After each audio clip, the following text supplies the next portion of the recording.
Assalamualaikum warahmatullahi wabarakatuh. Pada video kali ini kami akan menjelaskan tentang tragedi kerusuhan bonek dan Aremania di Stadion Kanjuruhan Malang. Perkenalkan, nama saya Alkis Efrilian. Saya Dian Oktavia. Saya Muhammad Nizam.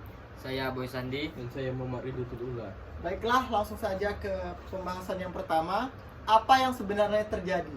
Rivalitas pendukung Persebaya yang disebut dengan bonek dan pendukung Arema atau yang biasa disebut dengan Aremania.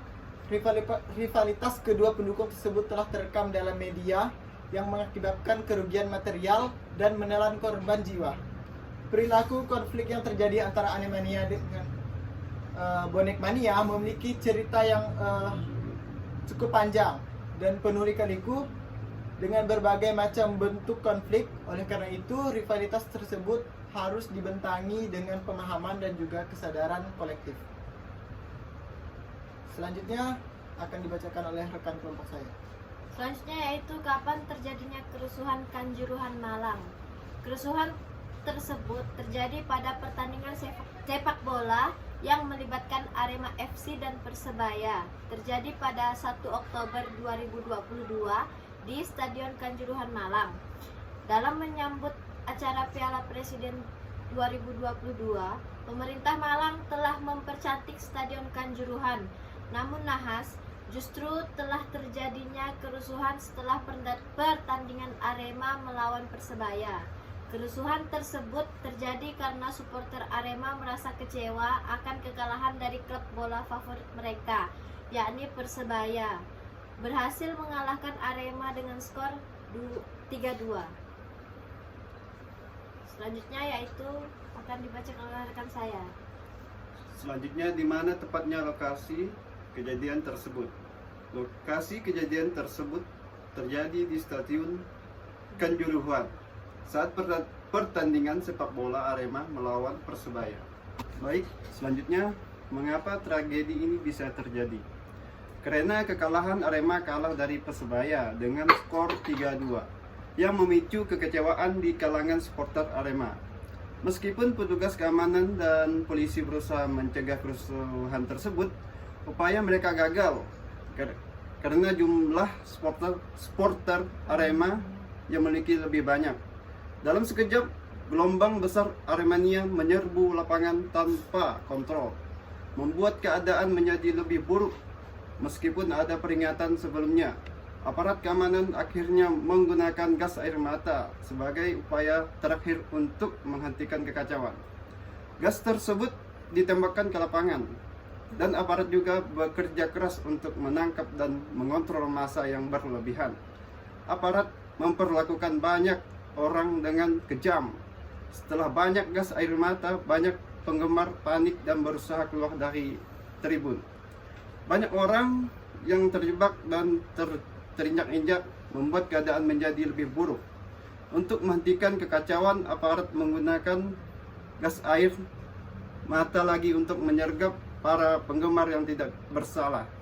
Namun mereka tidak mundur, malah menyerang balik aparat. Banyak korban mengalami sesak nafas dan kelelahan akibat penembakan gas air mata dan kerusuhan yang tak terkendali. Akibatnya mereka harus dibawa ke pusat kesehatan di Stadion Kanjuruhan. Di luar stadion, Arema menghalangi evakuasi. Jika tidak ada ambulan, korban harus dievakuasi satu Widya Arum. Oktober tahun 2022. Selanjutnya yaitu bagaimana cara penanganan kejadian tersebut dan langkah yang diambil untuk menghindari kejadian serupa.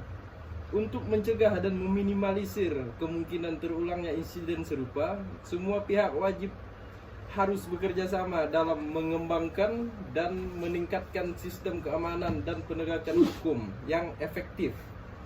Hal ini melibatkan pemantauan yang ketat terhadap pelaksanaan aturan, penegakan hukum yang adil dan tegas terhadap pelanggar, serta penyuluhan kepada masyarakat tentang pentingnya menjaga ketertiban dan dalam pertandingan. Selanjutnya, siapa yang terlibat dalam tragedi Kanjuruhan?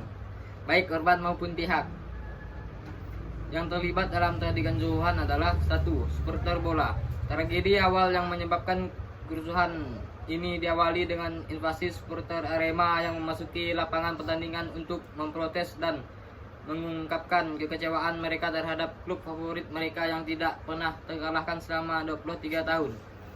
Bertanding dan berakhir kekalahan di kandang sendiri pada kejuaraan Piala Presiden 2022.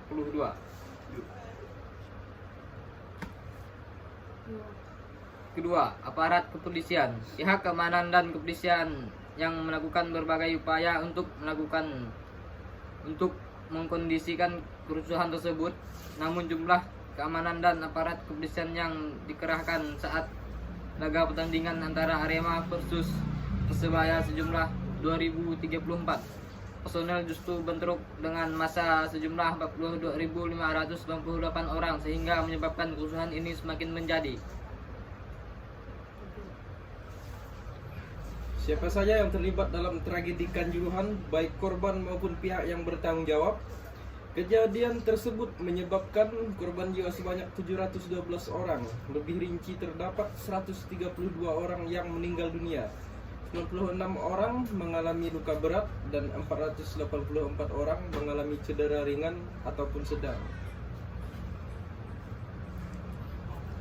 Baiklah, mungkin itu saja presentasi dari kami, kurang lebihnya kami mohon maaf. Nah, untuk pembuatan video presentasi dan materi yang kami gunakan, kami menggunakan referensi di atas ini. Terima kasih telah menonton. Saya akhiri wabillahi taufiq wal hidayah. Wassalamualaikum warahmatullahi wabarakatuh. Wabarakatuh.